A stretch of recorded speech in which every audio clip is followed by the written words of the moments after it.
How's it going, guys? It's your boy Paul Blumpkin here with a new segment of Art News. Let's check it out. After announcing NFT limit, OpenSea reverses course amid users' uproar. So pretty much to explain that, OpenSea decided to do some alpha moves, and then they got fucking baited into not doing it anymore. So whatever. Pretty much OpenSea was saying that they were like, we want to fucking limit the amount of NFTs you can make in a collection. You know, there's freaking the Board Ape Yacht Club, which has 10,000 NFTs, and OpenSea was like, we're gonna make it only 50. You can only have 50 NFTs in a collection. And then everyone's like, no, I want more, dude. Come on. I don't really. They're saying like apparently OpenSea didn't give any like specific reason right away about why they did it, and then there's a couple of speculations such as like they were trying to go for kind of more how it would work in real life with like the actual physical paintings where it's more about a rarity thing rather than just a high quantity, kind of like the trading cards, which is pretty much a the Board Ape Yacht Club is, and pretty much what every NFT collection is. It's just pretty much trading cards at this point. It's not really. I wouldn't consider like fine art in a sense. It's like mass producing uh mass producing a thing. Kind of. I mean, it really is like baseball trading cards. Like I mean, this is a guy mentioned in the article, and I mean, just I'm not gonna be mean or anything, but I'm just saying that like I don't even know why this guy was mentioned. This guy seems like he's pretty small relatively. I don't know why he's mentioned here. I'm just gonna be honest though, this is fucking stupid as hell. I don't know why you want these little characters like this. I mean, whatever. I mean, I personally would be more in favor of that kind of a direction if there was. I mean, OpenSea is not the place to fucking do it. OpenSea already like set up their gimmick as being these. It's pretty much selling collectible cards like this with the Bored Ape Yacht Club. This guy fucking Hollowheads. Everyone's following in the same footsteps. I mean, everyone on this, they're just following each other, doing the same stupid shit like Monster Ape Club, Stoner Ape Club. It's all the same bullshit, dude. So pretty much OpenSea is already ruined. It's a terrible website to go to already. And I would not expect to make much money off of it. There's a lot, it's just like everything. This guy made millions, and now everyone thinks they're gonna make millions when it's probably not gonna fucking work out for you, buddy. Oh, whatever. Okay. So yeah, this is where I was saying. So Hollowheads is the guy coming up with the. Like, he thought that it was about a rarity instead of quantity thing, which is, I mean, whatever. I mean, it's just I would not expect that to be the decision that OpenSea would make because why would they make that decision? You know how much fucking money they're making off this Bored Ape Yacht Club? They're not gonna suddenly be like, nope, just because they want that. I would like a new website to come up that had more emphasis on rarity and more fine art uh kind of practices, but yeah, I don't know where that is yet. That doesn't exist yet. And then, so as I said, they reversed their decision because there were little betas, and they were like, every decision we make with our creators in mind. So yeah, they're lying right there. That means nothing when a company says that we care about you. That does not mean anything.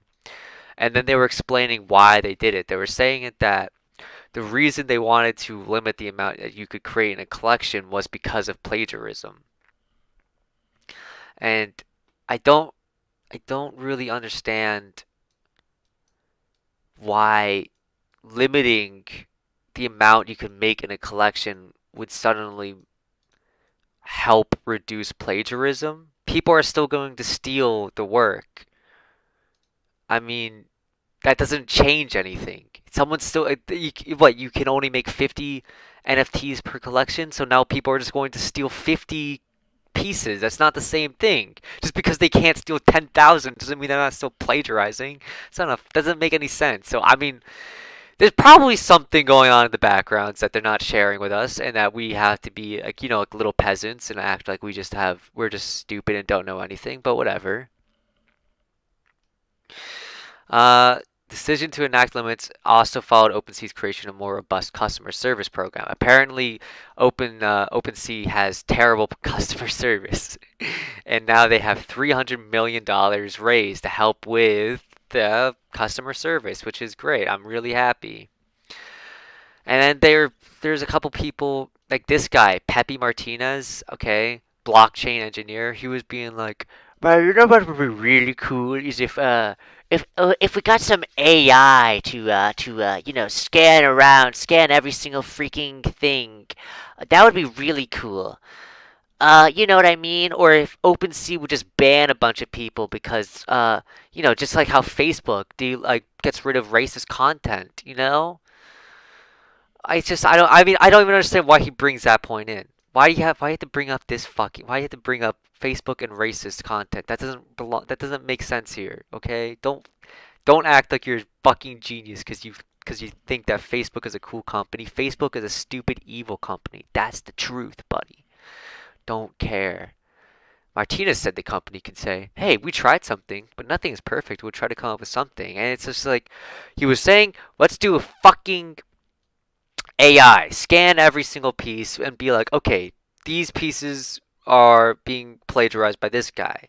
How does the AI necessarily know who does it? Apparently, does it, but how does it know who is the owner? Is it the first person to upload the work?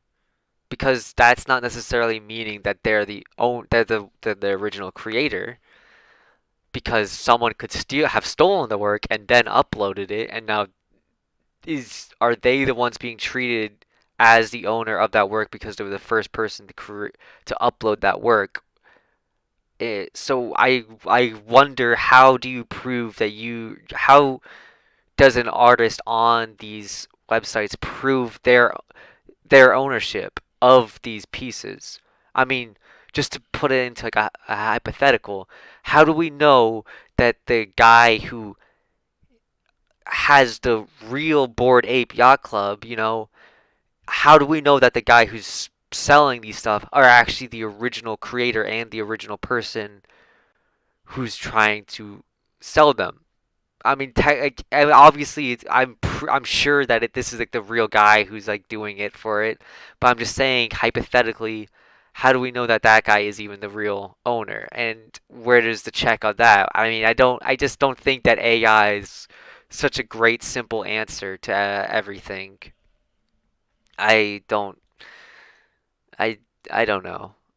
I'm not sure. There was no explanation of how they would do that because whatever. I mean, NFTs are very, very stupid of a system right now. They make no sense with how it is, and there's still a lot of work to figure it out.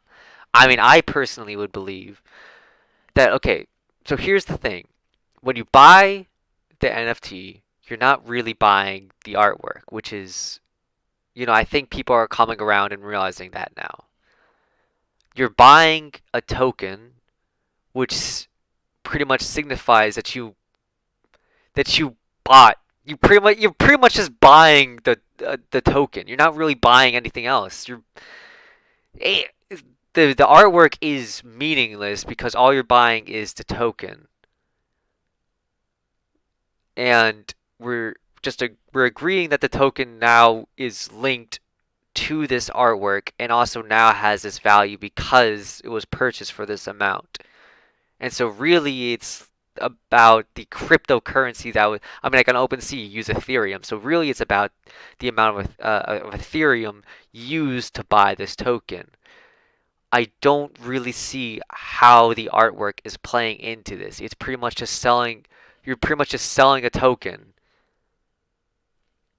You're just buying and selling tokens for different amounts because why? Because I saw a picture that I liked that I'm not actually buying. So there's still no reason to that. I would say that you would have to start selling like copyrights to the actual picture itself. And once you sell the copyright of the picture to the person, now they're actually buying something related to the artwork. Now they're actually owning the artwork, and like it, now it's up to them. If they own this artwork, now they can do whatever they want with it. Now they can sell it to someone else, or now they can like distribute it, or now they can make their own art prints or whatever. And pretty much as an artist, that's what you would be doing, is you'd be selling off the artwork. You'd be saying, here, you can do whatever you'd like with this. Obviously, there is, there are like those things like the creative rights where it's like, I think there's like the story of Picasso with the city of Chicago where uh, he built them the statue. They wanted to remove it, but he had like some hold. But he's like, "No, I want it there. Still keep it." And they're like, "Okay, you have legal right." So obviously there is still that. So there is like still in reason what they can do with that artwork. Um, but I mean, I would say that you would pretty much have to be giving up something. You would have to be giving up something of the artwork if you're gonna be selling it in the system, because this just isn't working right now. It makes no sense. And I mean, to combat plagiarism, I would say that yeah, you sell the copyright. It's up to the person who now owns the copyright to enact whatever they want to do. If they want to enforce it with AI, that's fine. I don't understand why it's necessarily, I don't know. I mean, I don't understand why it's necessarily on the website to necessarily take care of all of this. I think that that a lot of it would be on the like I think that they should give more power to the people who are selling these things and the people who are owning the copyrights now. I mean, that's just what I would say. I would say that we should start linking copyrights and these tokens together and actually giving it more inherent value.